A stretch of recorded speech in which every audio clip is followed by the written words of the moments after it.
Kaya pala ganito ang naging resulta ng kapalaran ko. Kasi alam ng Diyos na kaya ko. Sa edad kong to, napagod na akong magmadali.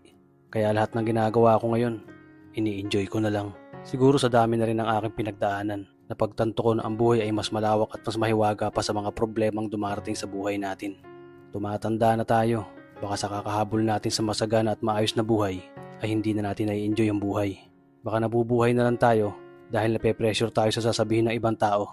Marami na rin akong mga naging maling desisyon sa buhay, pero lahat yun nagsilbing aral sa akin at natuto ako sa mga pagkakamali ko. May mga taong sobra nating mamahalin at bibigyan ng halaga, pero ibabalik lang sa atin ay kabiguan at matinding trauma.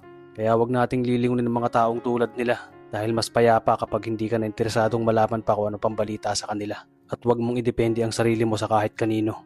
Tandaan mo, kahit sarili mong anino, iiwan ka din nito kapag madilim na ang paligid mo. Kailangan natin matutunan na huwag ikumpara ang sarili natin sa iba.